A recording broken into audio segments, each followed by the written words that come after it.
Welcome back to channel. तो आज मैं एक नया टॉपिक स्टार्ट कर रही हूँ। लास्ट क्लास में मैंने आपको क्या बताया था? मैंने आपको बताया था सेंट्रलाइजेशन एंड डिसेंट्रलाइजेशन के बीच में क्या डिफरेंस होता है, as well as delegation and decentralisation के बीच में क्या डिफरेंस होता है। आज से मैं एक नया टॉपिक स्टार्ट कर रही हूँ जिसका नाम है स्टाफिंग। तो स्टार्ट करते हैं इसको। तो बेसिकली स्टाफिंग क्या होता है? स्टाफिंग एक मैनेजरियल प्रोसेस होता है जिसमें क्या किया जाता है कि जो हमारे एम्प्लॉयज़ होते हैं, जो हमारे कैंडिडेट होते हैं, उनको रिक्रूट किया जाता है। ठीक है, पहले देखा जाता है कि कंपनी में क्या रिक्वायरमेंट है, किस तरीके की रिक्वायरमेंट है, क्या जॉब रोल होना चाहिए है लोगों के। उसके बाद उसके हिसाब से मैच किया जाता है कि जो कैंडिडेट को हम अपना इंटरव्यू वगैरह करने जा रहे हैं, उनका क्या मतलब क्वालिफ़िकेशन है, मतलब कंपेयर करके देखा जाता है कि जो कंपनी की रिक्वायरमेंट है और जो हमारे पास कैंडिडेट अवेलेबल है, इनको कंपेयर करके देखा जाता है कि क्या ये बंदा इस जॉब रोल के लिए फिट बैठेगा कि नहीं बैठेगा। क्योंकि राइट पर्सन राइट प्लेस पे राइट टाइम पे बैठता है, तभी उसका हमें क्या मिलता है, रिजल्ट पॉजिटिव मिलता है। किसी भी कहीं भी अगर बात किया जाए, किसी भी कंपनी में, किसी भी बिजनेस में, अगर आप जैसे मान लीजिए कि आप अकाउंटेंट अगर ढूंढ रहे हैं, तो अकाउंटेंट जाहिर जाहिर सी बात है कि आप अकाउंटेंट क्या चाहेंगे कि वो अकाउंट से पास आउट हो, ज़्यादा से ज़्यादा बहुत अच्छा हो तो वो सीए हो, उसने सीए कर रखा हो। तो ऐसा तो होगा नहीं कि साइंस के स्टूडेंट को आप अकाउंटेंट बना देंगे, ऐसा तो पॉसिबल होगा नहीं।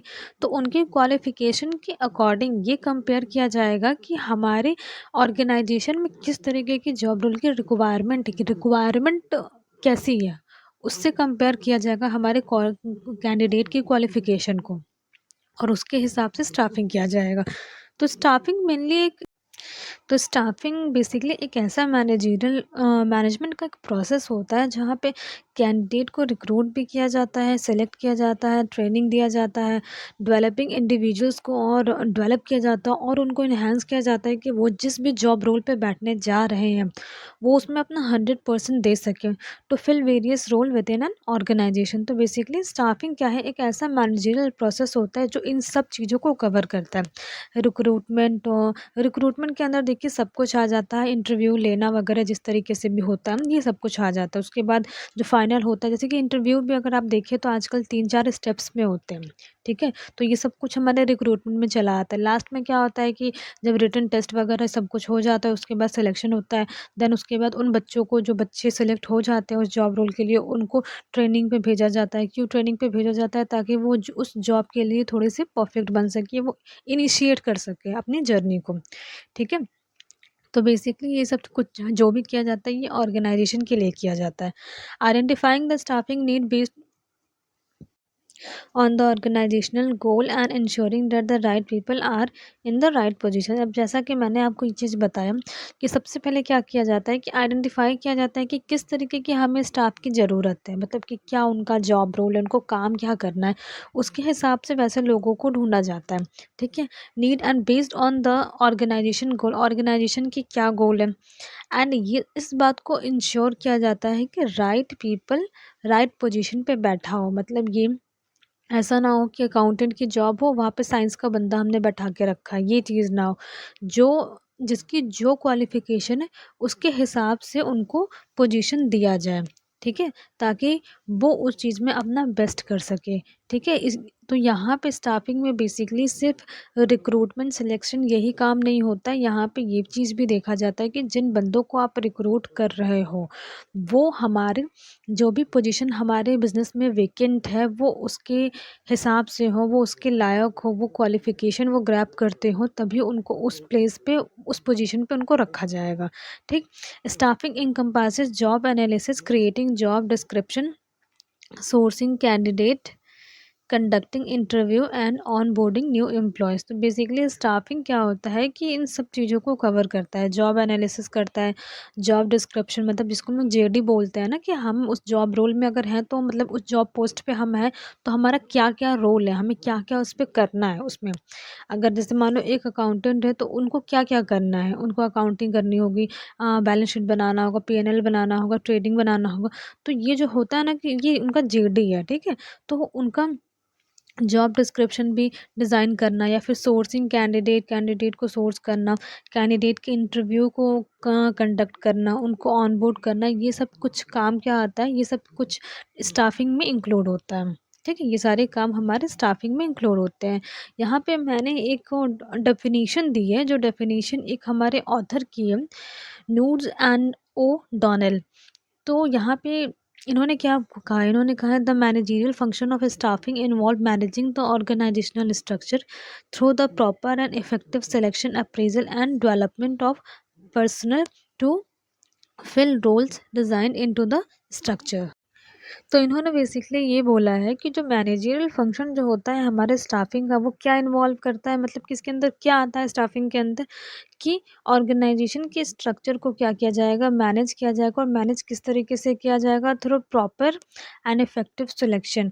कहने का मतलब ये है कि आप ऑर्गेनाइजेशन की स्ट्रक्चर को किस तरीके से मैनेज करोगे, ऑर्गेनाइजेशन का आप गोल देखोगे, उनके रिक्वायरमेंट देखोगे, उनकी नीड देखोगे, और उसके अकॉर्डिंग आप क्या करोगे, इफेक्टिव सिलेक्शन आप करोगे, अप्रेजल करोगे एंड डेवलपमेंट ऑफ पर्सोनल, मतलब कि जो भी कैंडिडेट आपके हायर होकर आएंगे उनको ट्रेनिंग वगैरह आप प्रोवाइड करोगे उन सारे रोल्स फिल करने के लिए। तो बेसिकली इनका ये कहना था कि हमारा जो स्टाफिंग होता है ये एक ऐसा मैनेजरियल फंक्शन होता है जहाँ पे हम लोग क्या करते हैं, अपने ऑर्गेनाइजेशन के स्ट्रक्चर को मैनेज करते हैं। और मैनेज कैसे करते हैं, हम अपने ऑर्गेनाइजेशन को के नीड को जानते हैं, उसके अकॉर्डिंग हम लोग अपने कैंडिडेट्स को लेकर के आते हैं, उनका जो भी रिक्रूटमेंट होता है, प्लेसमेंट होता है, ट्रेनिंग होता है, उनका ये सब चीज़ें करते हैं। साथ ही साथ अप्रेजल वगैरह भी किया जाता है।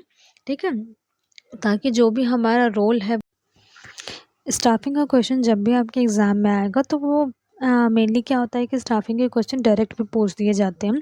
तो वहाँ पे आपको फीचर्स, इम्पोर्टेंस, नेचर, ये सब कुछ लिखना होता है। एज़ वेल एज़ जो मैंने आपको एक ऑथर की डेफिनेशन जो दिखाई है यहाँ पर, ये डेफिनेशन आप ज़रूर कोट करिएगा, क्योंकि आप एक स्पेसिफिक ऑथर की डेफिनेशन जब अपने एग्ज़ाम में जब कोट करते हो तो उससे क्या होता है कि जो आपका इम्पैक्ट होता है आपके एग्जामिनर के सामने वो बहुत अच्छा होता है, और बहुत हद तक चांसेस होते हैं कि उस आंसर में जो आपके मार्क्स हैं वो आप पूरा ग्रैब कर लो। ठीक है, तो हाँ, यहाँ पे मैंने फीचर्स ऑफ स्टाफिंग दिया है। तो फर्स्ट यहाँ पे देखिए क्या है, staffing is an integral part of management, मतलब कि staffing is an important part of management. अब आप खुद ही समझिए कि मैनेजमेंट का मतलब ही क्या होता है, कि ये एक मैनेजमेंट तैयार होता है लोगों से ही तो, है ना। किसी भी ऑर्गेनाइजेशन है, कोई भी बिजनेस चल रहा है, तो वहाँ पे जो लोग हैं, जो भी लोग काम कर रहे हैं टॉप लेवल पे, चाहे मिड लेवल पे, चाहे लोअर लेवल पे, ये लोग ही तो हैं, तभी तो उनको बोला जा रहा है ना कि ये टॉप लेवल मैनेजमेंट है, ये मिडल लेवल मैनेजमेंट है, ये लोअर लेवल मैनेजमेंट और फंक्शनल लेवल मैनेजमेंट है। तो स्टाफिंग क्या होता है, ये बहुत इंपॉर्टेंट पार्ट होता है किसी भी मैनेजमेंट का। Staffing is an integral part of management because an organisation can not exist without human resources. कहने का मतलब ये, कोई भी ऑर्गेनाइजेशन बिना ह्यूमन रिसोर्स के एग्जिस्ट नहीं कर सकती है। ठीक है, जैसा कि आप समझ सकते हैं कि बिना ह्यूमन के कोई भी ऑर्गेनाइजेशन चल ही नहीं सकता है। अगर आप मान लीजिए कि कैपिटल इंटेंसिव टेक्निक का भी अगर आप यूज़ करते हैं, तो उस कैपिटल को, उस मशीनरीज़ को, उस टेक्नोलॉजीज़ को यूज़ करने के लिए आपको ह्यूमन ही तो चाहिए। हो सकता है कि रिक्वायरमेंट कम हो पर ह्यूमन चाहिए तो ना। तो यहाँ पे क्या होता है कि कोई भी ऑर्गेनाइजेशन बिना ह्यूमन रिसोर्स के काम नहीं कर सकती है। सेकंड पोजीशन क्या आता है, pervasive. It is a pervasive because staffing is perform by all manager at all level and in every department. अब जैसा कि मैंने आपको बताया कि हर ऑर्गेनाइजेशन में आप देखेंगे कि लेवल्स ऑफ मैनेजमेंट होते हैं, मतलब कि अलग अलग लेवल होता है, टॉप होता है, मिडल होता है, लोअर होता है। तो ये सारे क्या होते हैं, मैनेजमेंट लेवल्स होते हैं। लेवल ऑफ मैनेजमेंट का एक सेपरेट वीडियो भी मैंने बनाया है, उसको आप जाके वहाँ पे देखिएगा। हाँ, वो वीडियो थोड़ा फास्ट मोड में है, प्लीज़ उसको स्लो करके देखिएगा, मैंने बहुत अच्छे से वहाँ पे एक्सप्लेन किया है। तो यहाँ पे मैं आपको ये चीज़ बता रही हूँ कि देखिए, हर ऑर्गेनाइजेशन में जो लेवल्स होता है मैनेजमेंट का वो अलग होता है, टॉप, मिडल एंड फंक्शनल।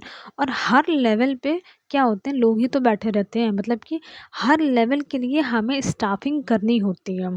ठीक है, उनके रिक्वायरमेंट के अकॉर्डिंग हम वैसे कैंडिडेट को ढूंढते हैं, वैसे लोगों को स्टाफिंग की जाती है।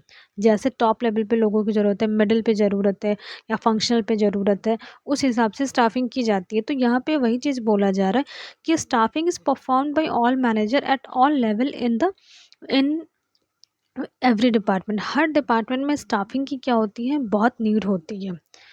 तो पहला हमने क्या पढ़ा कि एक इंटीग्रल पार्ट होता है मैनेजमेंट का, दूसरा हमने ये चीज़ पढ़ा कि हर लेवल पे स्टाफिंग की ज़रूरत होती है।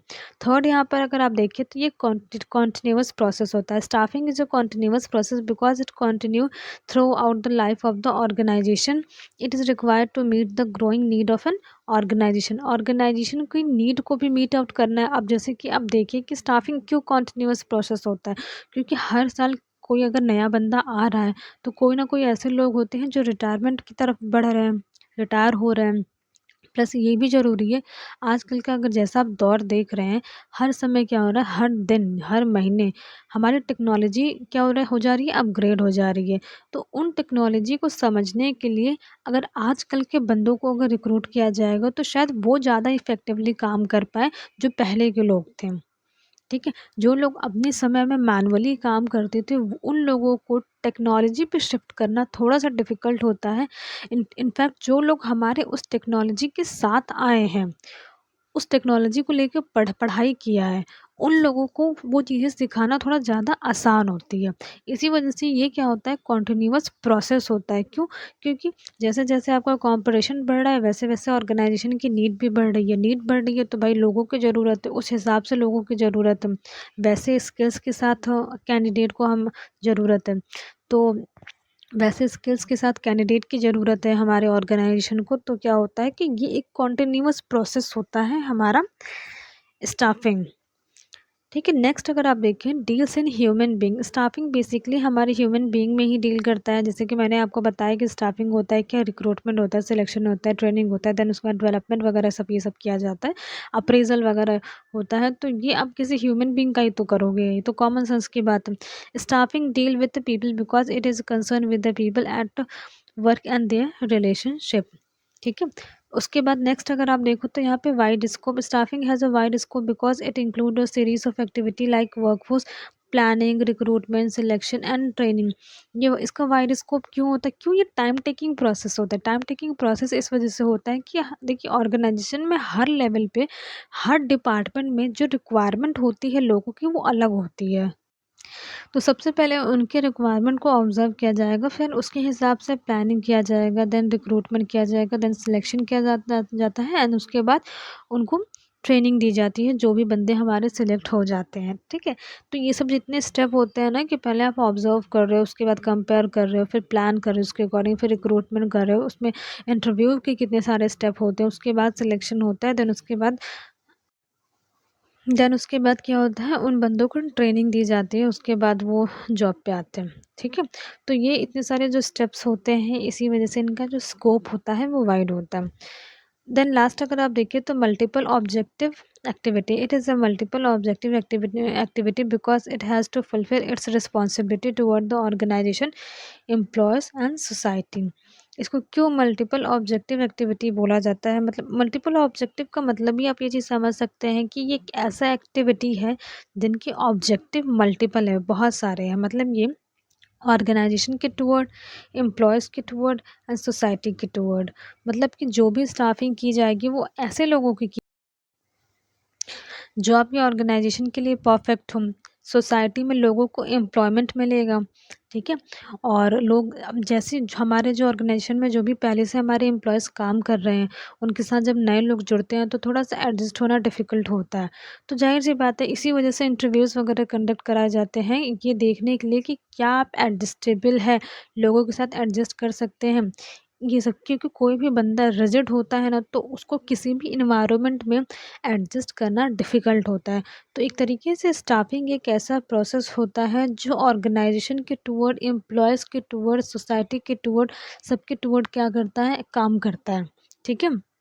ये हमारे कुछ नेचर ऑफ फीचर्स। और आप नेचर देखिए, फीचर और नेचर जो आपके होते हैं वो सेम चीज़ ही होते हैं। आप इसको लिख सकते हैं, नेचर ऑफ स्टाफिंग भी हेडिंग देकर लिख सकते हैं and features of staffing heading देकर भी आप इसको लिख सकते हैं।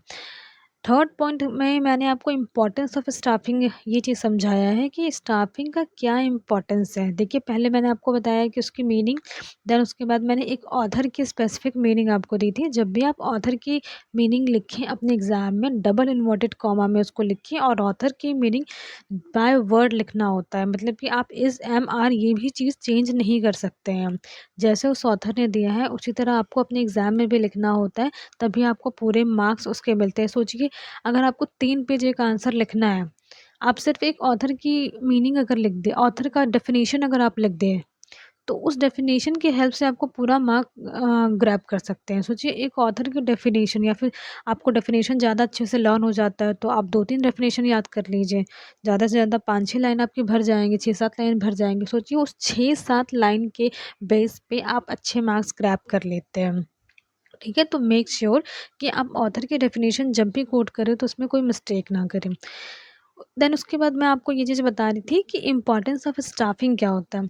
तो फर्स्ट अगर आप पॉइंट यहाँ पे देखिए, filling job with component, uh, sorry, it's competent personnel. Staffing involved with proper arrangement of a people through proper recruitment and selection process।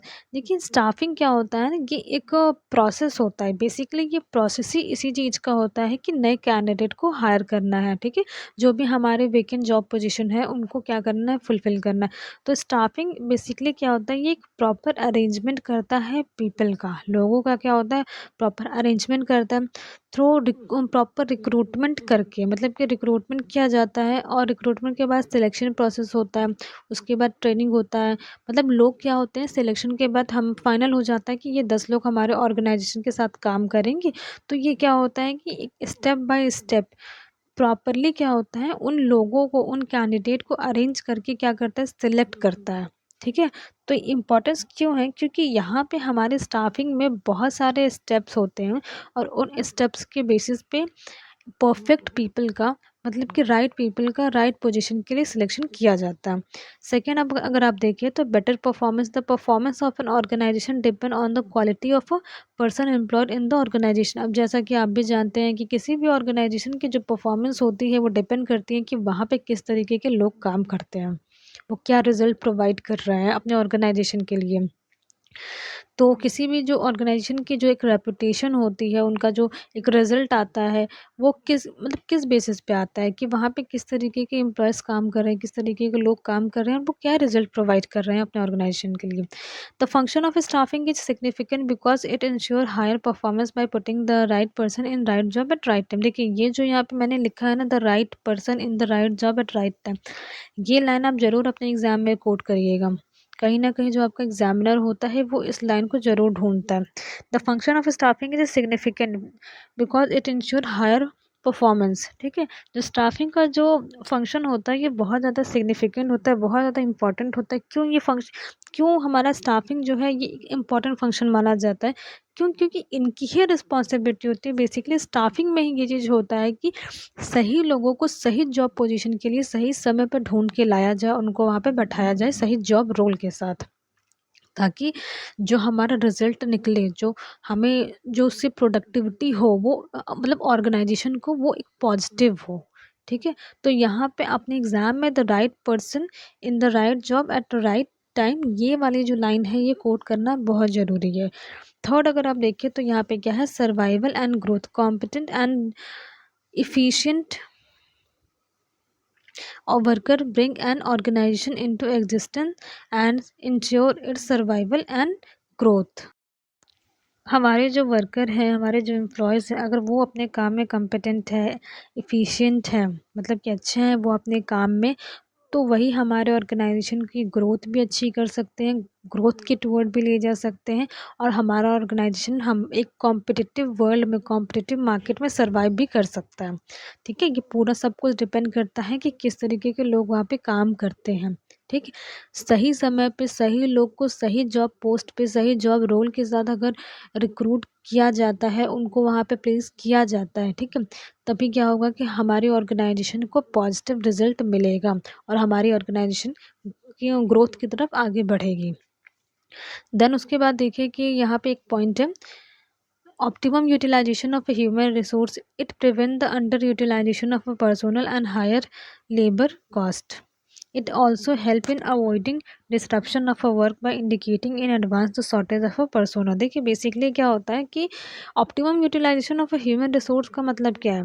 अगर आप सही पोजीशन पे सही लोगों को रिक्रूट करके लाके अगर लगा रहे हैं, जैसे मान लीजिए कि अगर आप अकाउंटेंट की जैसे मैंने एग्जांपल ली थी, तो वहाँ पे आपने एक ऐसे बंदे को लगाया जो सीए कर रखा था जिसने, तो ज़ाहिर-सी बात है कि उसकी स्किल्स, उसका एजुकेशन, जो उसको एजुकेशनल बैकग्राउंड जो है वो वही उसका इतना स्ट्रॉन्ग है कि आप उसकी नॉलेज का, उसके स्किल्स का बहुत अच्छे से यूज़ कर सकते हैं, बहुत अच्छे से उसका यूज़ कर सकते हैं। प्रॉपरली उसके स्किल्स को आप यूटिलाइज़ करके आप अपना काम करवा सकते हैं, ठीक है? तो ऐसे बंदों को अगर हम लोग रिक्रूट करते हैं उस पोजीशन के लिए जिस पोजीशन के हकदार वो हैं, जो क्वालिफ़िकेशन हमारे स्टूडेंट की, मतलब कि हमारे कैंडिडेट की जो क्वालिफ़िकेशन है, वैसे ही जॉब रोल पे, वैसे ही पोजीशन पे उनको हमने प्लेस किया है, ठीक है? अकाउंटेंट की हमारी जॉब रोल थी, हमने एक ऐसे बंदे को सिलेक्ट किया जो सीए कर रखा था, तो ज़ाहिर-सी बात है कि वो अपना 100% वहाँ पर देकर जाएगा। ठीक है? वो अपना 100% वहाँ पर क्या होगा, देगा। तो यहाँ पे क्या हुआ कि यहाँ पे बहुत एफ़िशिएंटली, बहुत अच्छे तरीके से ऑप्टिमम यूटिलाइज़ेशन हुआ है हमारे ह्यूमन का, हमारे ह्यूमन रिसोर्स का, ठीक है? वही चीज़ यहाँ पे बोला गया है, it prevent the under utilisation of a personal and higher labour cost. अब ज़ाहिर-सी बात है कि बंदा जब सीए करके आया है और उसको अकाउंटेंट की पोज़ीशन पे बैठाना है, तो उसमें जो हम कॉस्ट लगा रहे हैं, जो ट्रेनिंग वगैरह की कॉस्ट दे रहे हैं, लगा रहे हैं, वो भी उतना नहीं लगेगा। ठीक है ना? तो अगर ऐसे लोगों को अगर हम लोग सिलेक्ट करके लेकर के आएँगे, जिस तरीके की हमें जॉब रोल फ़िल करनी है, जिस तरीके की वेकेंट पोज़ीशन हमें फ़िल करनी है, तो उससे क्या होगा कि जो हमारा एक्स्ट्रा जो कॉस्ट इनकर्ड हो रहा है, वो सब भी हमारा कम होगा और हम अपने ह्यूमन रिसोर्स को बहुत प्रॉपर्ली यूज़ कर सकेंगे। देन उसके बाद क्या है, improve job satisfaction and moral, ठीक है? तो यहाँ पे क्या हुआ है, क्या दिया है, proper staffing improve job satisfaction and morale of employee through objective assessment and fair rewarding for their contribution. Proper staffing की जाती है, प्रॉपर स्टाफिंग अगर आप कर रहे हो, तो ज़ाहिर-सी बात है कि प्रॉपर स्टाफिंग होगा तो उससे हमारी जॉब सैटिस्फैक्शन इम्प्रूव होगी, एम्प्लॉयज़ की मोरल हमारी क्या होगी, बूस्ट अप होगी और उनको इसके बदले में उनकी कंट्रीब्यूशन के लिए रिवॉर्ड भी दिया जा सकता है। तो आज की क्लास में बेसिकली मैंने आपको क्या समझाया, मैंने आपको समझाया कि स्टाफिंग क्या होता है, स्टाफिंग के हमारे फीचर्स और नेचर क्या होते हैं एंड इम्पोर्टेंस ऑफ स्टाफिंग क्या होता है। देखिए, आई होप कि मैंने बहुत सिंपल लैंग्वेज में बहुत धीरे-धीरे आपको ये चीज़ समझाया है। ये सारे जो भी पॉइंट्स मैंने आपको दिए हैं, वो आप importance of staffing, features of staffing और नेचर ऑफ स्टाफिंग में आप इसको कोट कर सकते हैं। आपको बहुत अच्छे मार्क्स इससे मिल जाएँगे। अगर आपको कोई भी डाउट होता है, कोई भी क्वेश्चन आपके हैं, तो वो आप अपनी कमेंट सेक्शन में रेज़ करके आप पूछ सकते हैं। So thank you for your time and please like, share and subscribe. Thank you.